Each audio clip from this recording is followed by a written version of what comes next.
좌우로 한번 인사하겠습니다. 오늘도 주의 은혜가 함께 하시기를 바랍니다. 한 주간도 승리하시기를 바랍니다.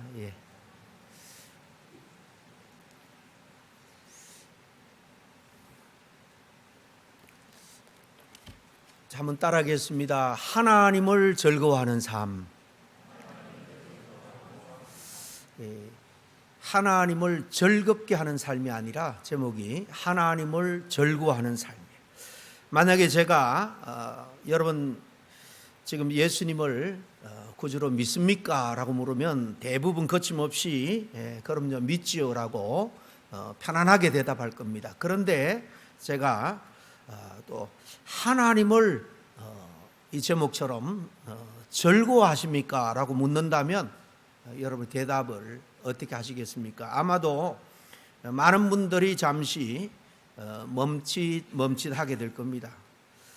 왜냐하면 우리는 믿는 것에는 익히 오랫동안 듣고 배웠기 때문에 익숙하지만은 이 즐거워하는 것, 하나님을 즐거워한다라는 것에는 익숙하지 않기 때문에 조금 생소하게 들릴 수도 있습니다. 지금부터 한 400년 전에 정확하게는 1646년입니다. 우리 개신교회가 막 이 영국에서 물론 종교 개혁은 루터는 독일 사람입니다만은 이게 이제 바다를 건너서 영국에서 일어나고 1600년대에 이제 막 이 교회 우리 장로교회를 비롯해서 이 개신교회들이 생겨나기 시작했어요. 이 건전한 개신교회를 한마디로 말하면 개혁주의다. 개혁주의 노선을 따른다. 그 중세 오랫동안 제도나 전통에 묶여서 아주 경직되었던, 그래서 이렇게 늘 성령의 은혜와 성령의 말씀을 통해서 깨닫게 하신 은혜를 누리지 못하고 그냥 사제가 던져주는 몇 마디 말만 가지고 신앙생활을 했던 그런 제도, 권위, 관습 이런 것에 탈피해서 이 개혁주의라는 것은 우리가 늘 살아있는 하나님의 말씀은 살아있으니까 살아있는 말씀을 그때그때 성령의 은혜와 도움으로 깨닫고 지금 내 신앙, 우리 교회 모든 것을 새롭게 한다. 리폼드, 개혁주의라는 게 이렇게 모든 것을 하나님 앞에서 새롭게 고쳐가고 개혁해 간다. 그런 의미가 바로 우리 개신교 개혁주의에 있습니다. 그때 이제 신앙과 삶의 질서를 정립하기 위해서 공식적인 큰 총회가 모였습니다. 지역에 대표되는 목사님들, 신학자들이 모여서 이 특별히 우리 장로교 신학의 기초가 되는 중요한 것들을 이때 의논을 하고 확정을 했는데요. 바로 이 총회가 그 유명한 웨스트민스터 총회입니다. 우리 미국 장로교회 헌법 일부는 믿는 내용이에요. 신앙 내용, 이 신학적이고 성경적인 내용이 쭉 있고 2부는 이제 정치입니다. 교회를 어떻게 잘 운영하고 다스리냐. 이 앞부분의 신앙의 기초의 많은 부분, 그 말 그대로 기초가 이 웨스트민스터에서 결정된 신앙 고백, 그리고 이때 교회 교육용으로 만들어진 이 대요리 문답, 소요리 문답이 우리 신앙의 표준, 그 신앙의 모습들을 바로 잡아준다. 그래서 굉장히 중요하게 여깁니다. 대요리 문답이라는 것은 뭐 크다는 것은 이 분량이 많다는 거예요. 분량이 여러 가지 많은 성경의 주제들을 다루는데 문답이니까 묻고 답하는 식으로 성경 공부하도록 되어 있습니다. 인 주로 성경 교사나 목회자를 위한 훈련 교재고 일반 우리 평신도들, 우리 청소년들, 어린아이들을 위해서는 소요리 문답이라 그래서 그보다 한 3분의 1 정도 안 되는 한 107문항의 질문을 통해서 거기에 대한 성경적인 답을 가르치면서 기초적인 신앙 교육을 했습니다. 여러분도 익히 잘 아실 겁니다만 제1문답이 뭡니까? 첫 번째 질문은 사람의 제일 되는 목적은 무엇이냐라는 질문의 정답은 우리 같이 한번 읽겠습니다. 시작. 사람의 제일 되는 목적은 하나님을 영화롭게 하는 것과 영원토록 그를 즐거워하는 것입니다 라고 되어 있습니다. 하나님을 영화롭게 하는 것 우리 많이 들어서 잘 압니다. 그런데 그뿐만 아니고 여기 보면 그를 절구하는 거예요. 하나님을 절구하는데 영원토록 그를 절구하는 것. 이것은 이 첫 번째 문항은 잘 믿는 법을 말하기보다도, 열심히 잘 섬기는 법을 말하기보다도 왜 사느냐, 우리 그리스도인들이 삶의 의미, 목적이 뭐냐 하는 물음에 대한 답이에요. 그 목적의 한 축을 분명히 오늘 이렇게 말합니다. 하나님을 즐거워하는 것이다. 하나님을 즐겁게 하는 것이 아니고, 우린 대부분 그렇게 생각합니다. 하나님을 즐거워하는 것이다 라고 분명히 이렇게 되어 있습니다. 하나님 그분 자체로 기뻐하고 즐거워하는 것이 우리 신앙인의 삶의 목적이 되어야 된다라는 거겠죠.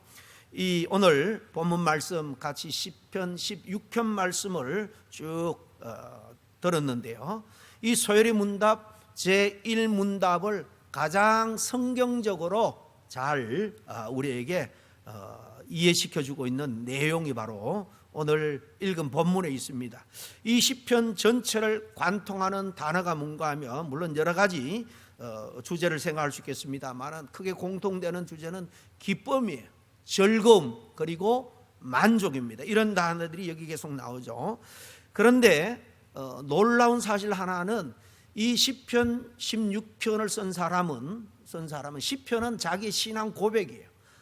그게 기도도 있고 하나님에 대한 감사의 찬양도 있고 자기 신앙의 고백도 여기에 섞여 있는데요. 이 저자는 다윗입니다. 근데 이 다윗이 이 태평의 시대 편안할 때 이 시를 쓴 게 아닙니다.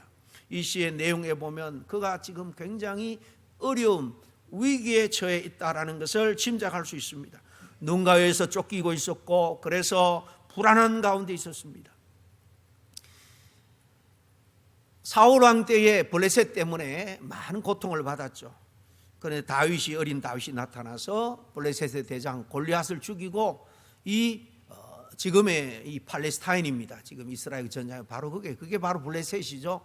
아주 유서 깊은 정말 악연이 오래전부터 이스라엘과 이 팔레스타인과 있었던 거예요. 이때부터 아주 심각했습니다.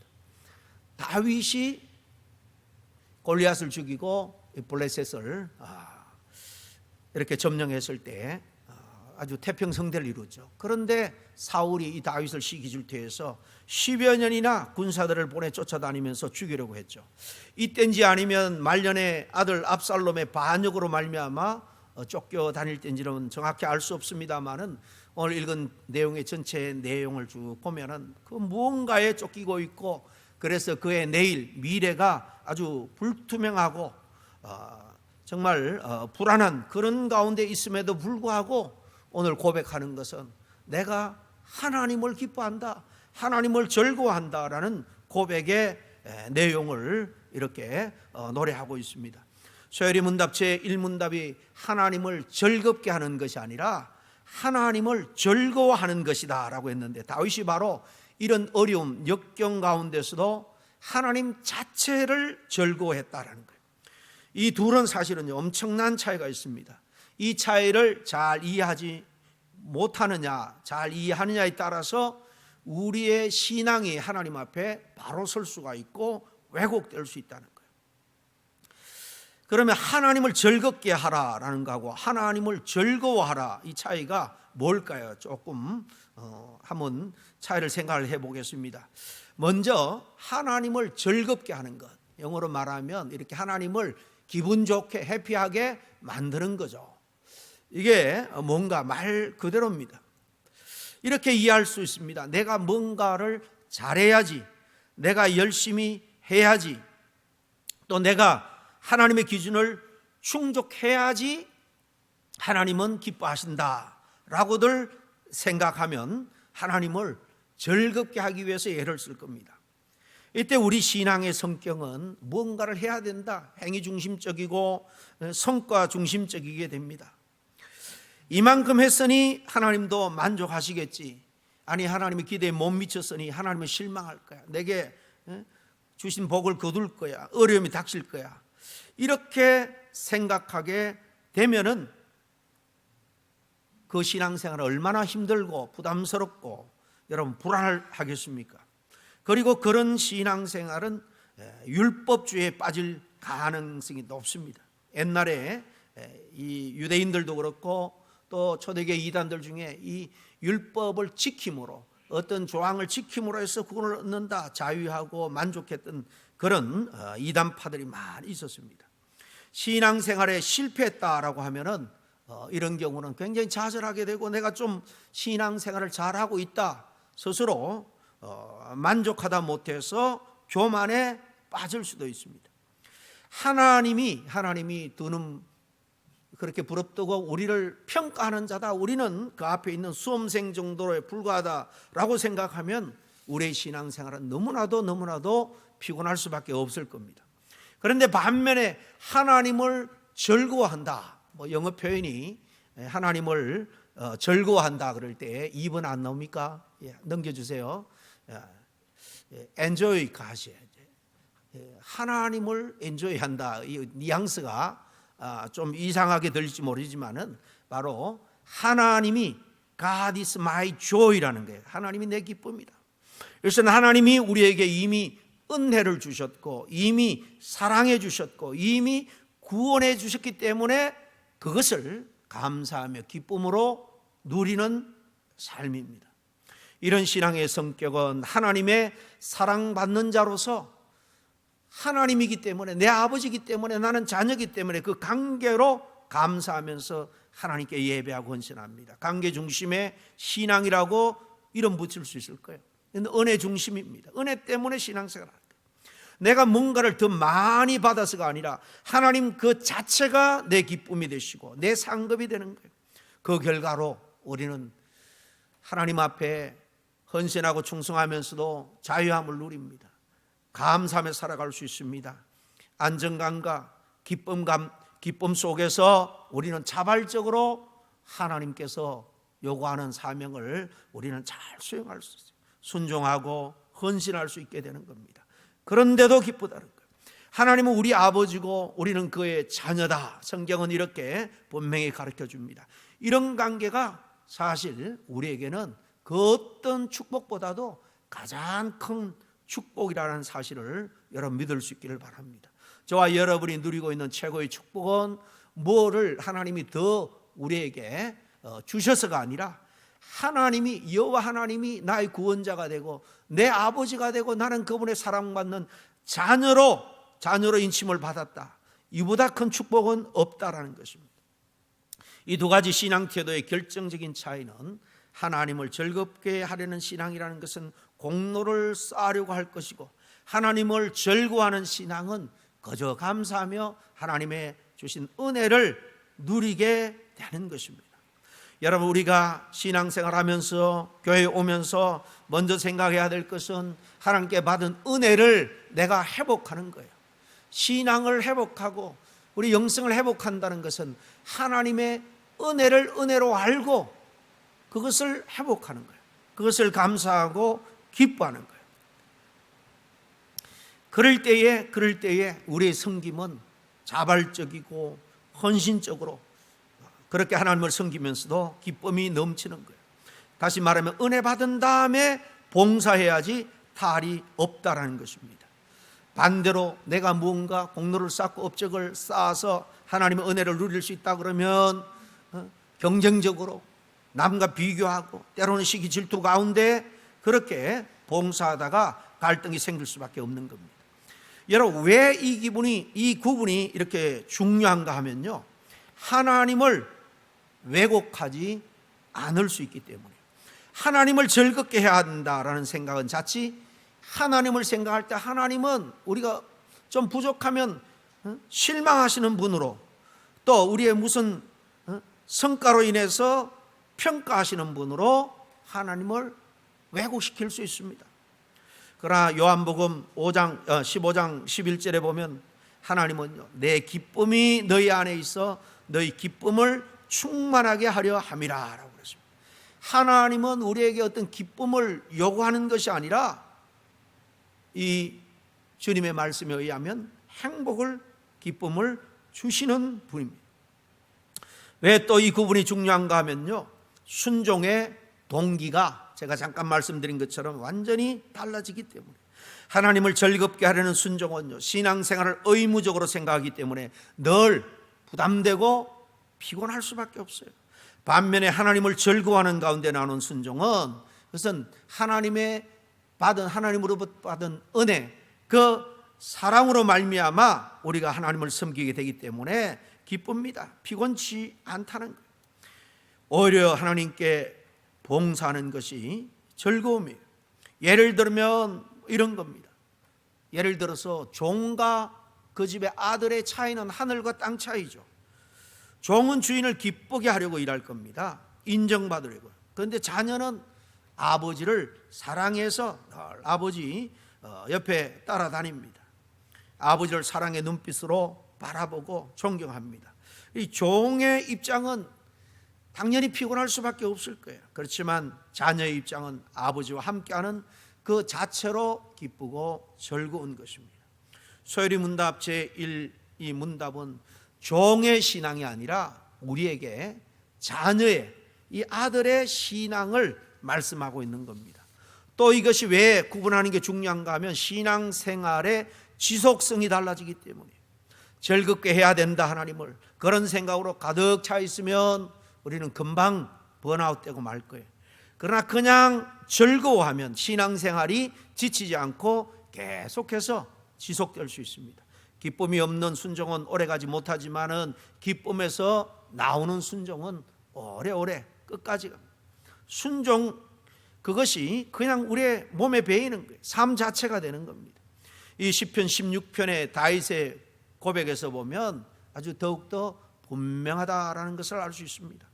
다윗은 하나님을 기쁘게 해드릴 대상이 아니라 하나님으로 인해서, 내가 이 고난과 역경 속에 있지만은 하나님이 계시다는 그 자체로 그는 감사했습니다. 하나님 앞에 기쁨을 유지했고 하나님을 누렸다는 거예요. 하나님이 정말로 자기의 기쁨이 되었습니다. 하나님을 즐길 뿐으로, 기뻐할 뿐으로 고백합니다. 이 시편 16편은 다윗이 말씀드린 것처럼 태평성대 권력의 제일 위에 그 왕자에 있을 때에 모든 걸 누릴 때가 아니에요. 쫓겨다니던 아주 고난의 때에 이 시편을 고백적으로 기록하고 있다라는 사실을 염두에 두고 오늘 본문 몇 구절을 좀 더 깊이 한번 생각해 보겠습니다. 먼저 1절입니다.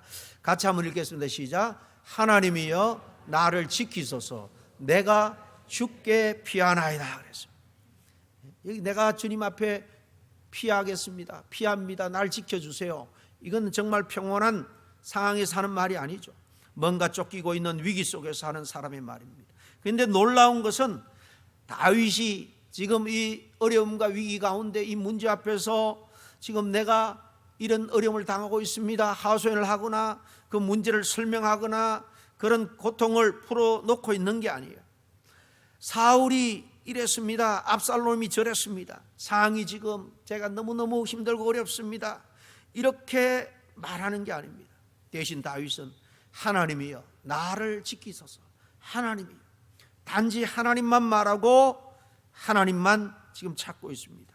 여러분, 신앙의 깊이가 깊어질수록 우리는 신앙생활하면서 세상의 문제, 인간에 겪으면서 당하는 그런 문제 이야기보다도 그저 하나님 자체로 감사하고 기뻐하고 찬양하고 하나님에 대한 이야기가 오히려 더 길어진다라는 사실이에요.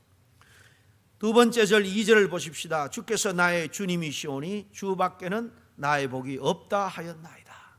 이게 가장 중요한 이 시편 16편의 다윗의 신앙 고백인데요, 우리가 한 목소리로 다시 한번 읽겠습니다. 시작. 주께서 나의 주님이시오니 주밖에는 나의 복이 없다 하였나이다. 다윗의 핵심적인 신앙 고백이에요.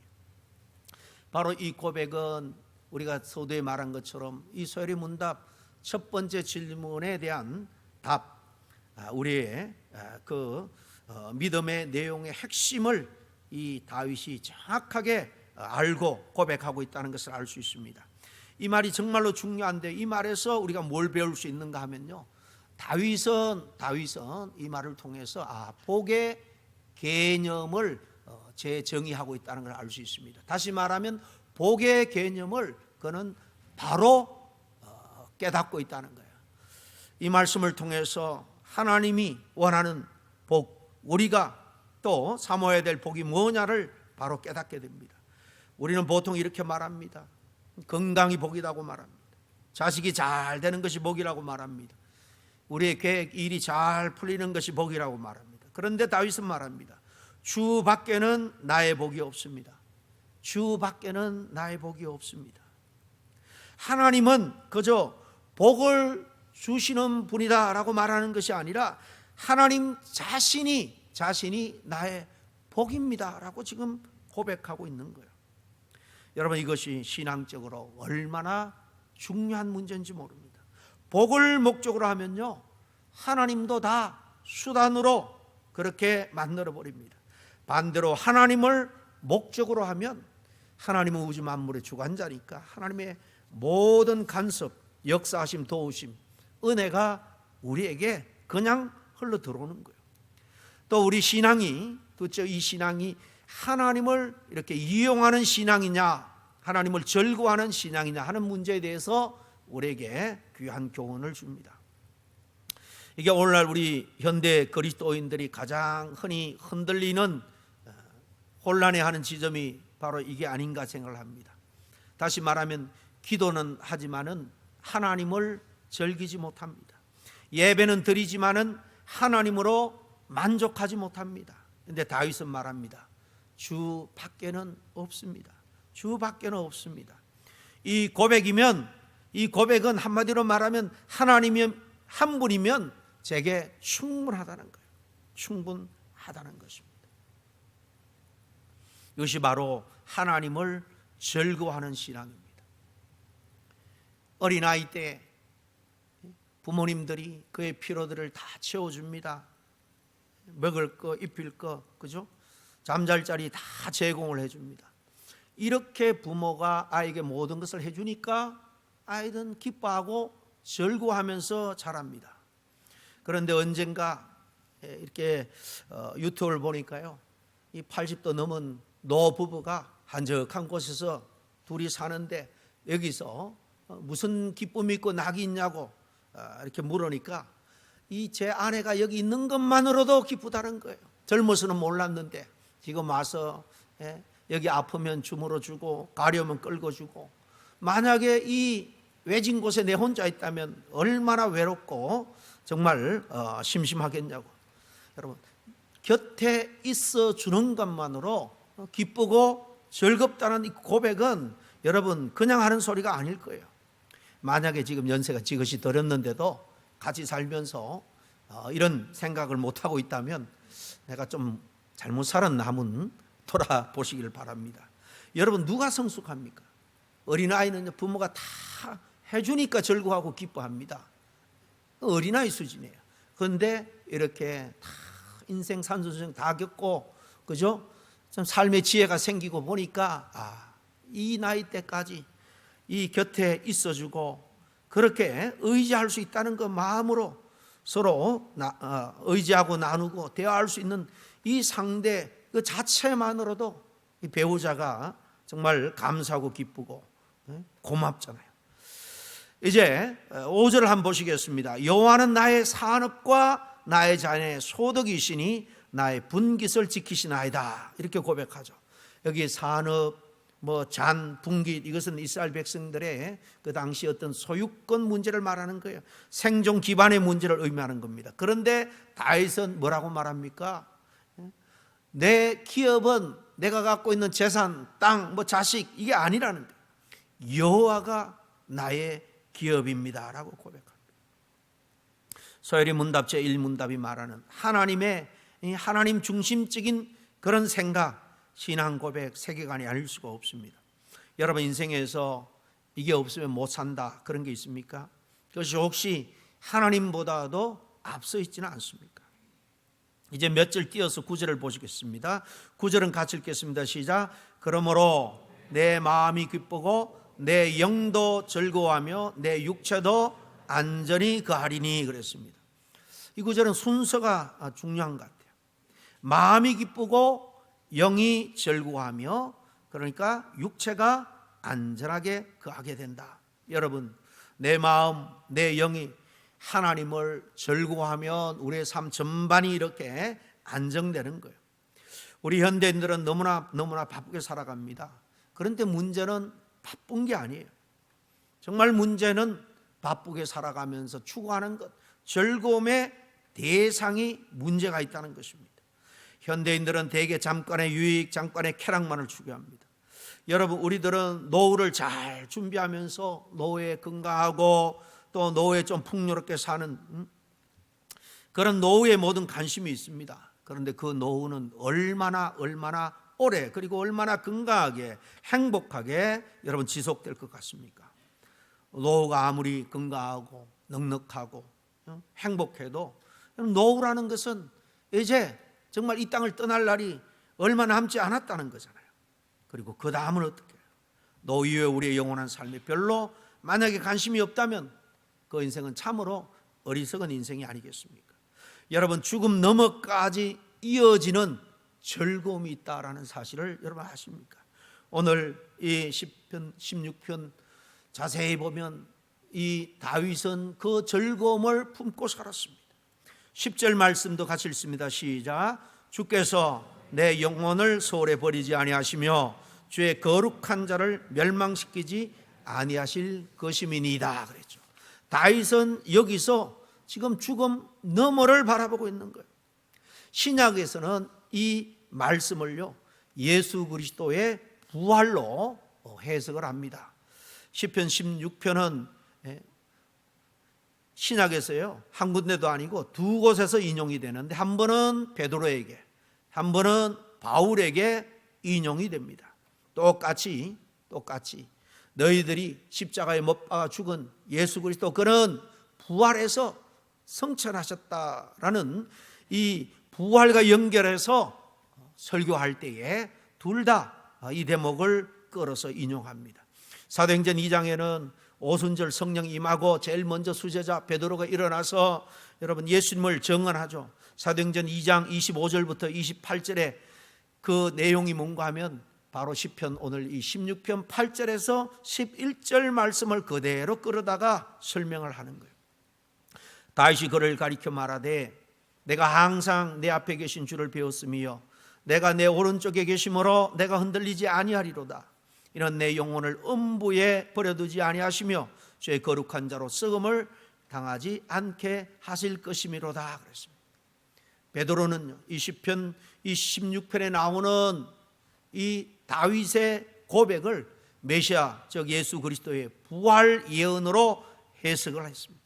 다윗은 죽었지만 부활을 믿었기 때문에 장차 메시아가 썩음을 받지 아니하고 부활할 것이다 라고 증언했는데, 바로 나사렛 예수가 그대로 성취했다는 겁니다. 그가 메시아라는 겁니다. 사도행전 13장에 가보면 사도 바울이 이제 첫 번째 전도행을 떠나서 비시디아 안디옥에서, 안디옥은 두 군데가 있죠. 파송받은 안디옥은 수리아 안디옥이고 시리아입니다. 시리아 지금 비시디아 안디옥은 더 서쪽으로 있는 첫 1차 전도 여행지. 오늘 본문 10절을 그가 인용해서 똑같이 예수님의 부활을 증언합니다. 사도행전 13장 35절입니다. 그러므로 또 다른 시편에 일렀으되 주의 거룩한 자로 썩음을 당하지 않게 하시리라 하셨느니라 그랬습니다.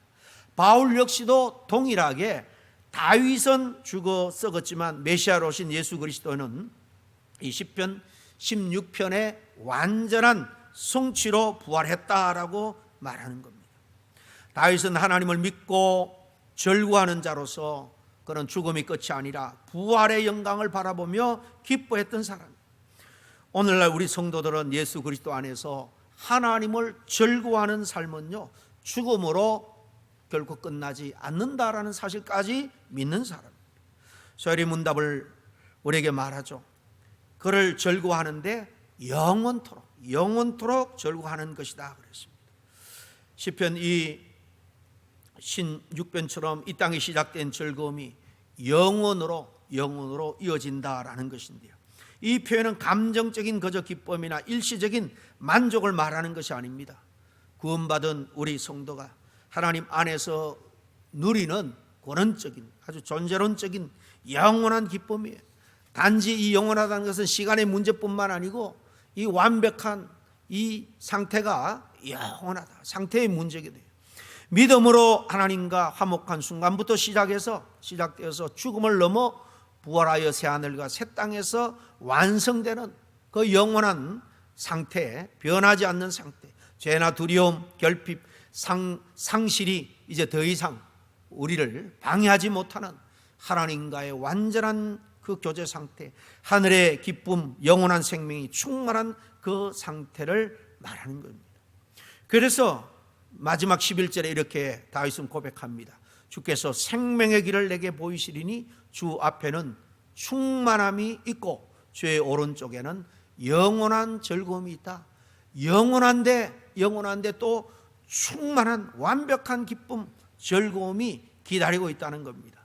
여러분, 우리도 다윗과 같이 하나님을 즐거워하는 그런 신앙생활을 할 수 있기를 바랍니다. 그러기 위해서는요, 이제 예배가 의무가 아니라 정말 감사와 기쁨, 즐거움으로 이 예배가 여러분에게 회복될 수 있기를 간절히 축원합니다. 이제 예배가 하나님을 기쁘게 해드리는 그런 부담을 가지고 오는 것이 아니라 그저 하나님을 만나고 성령의 감동 감화 역사를 통해서 하나님의 그 우리를 향한 영원한 사랑, 언약을 통해서 즐거워하고 정말 기쁨으로 누리는 그런 예배가 될 수 있기를 바라요. 또 기도의 내용도 바꿔줄 수 있기를 바랍니다. 하나님 이것도 주시고 저것도 주시고 어린아이 같은 신앙에서 이제 뛰어넘어서 이제 하나님 한 분만으로 충분합니다. 이렇게 우리 기도가 바뀌어줄 수 있기를 바랍니다. 마지막 삶의 기준을 점검할 수 있기를 바라요.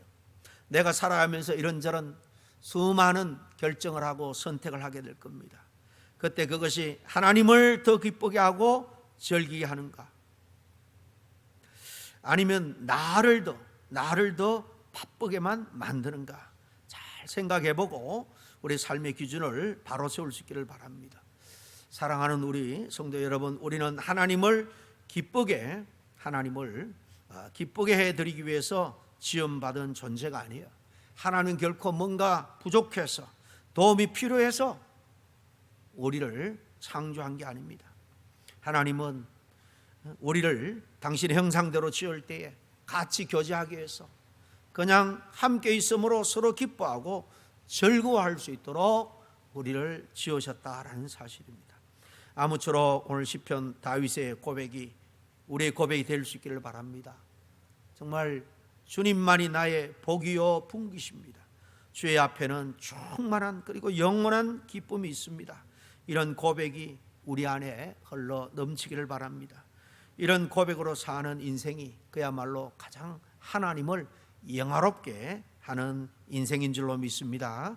함께 기도하겠습니다. 하나님 아버지, 오늘 우리에게 영원한 생명의 말씀, 기쁨의 말씀을 들려주시니 감사합니다. 이 세상에 피할 곳이 많은 것 같을지라도 진정 우리가 피할 수 있는 곳은 주님 한 분밖에 없음을 이 시간 다시 고백합니다.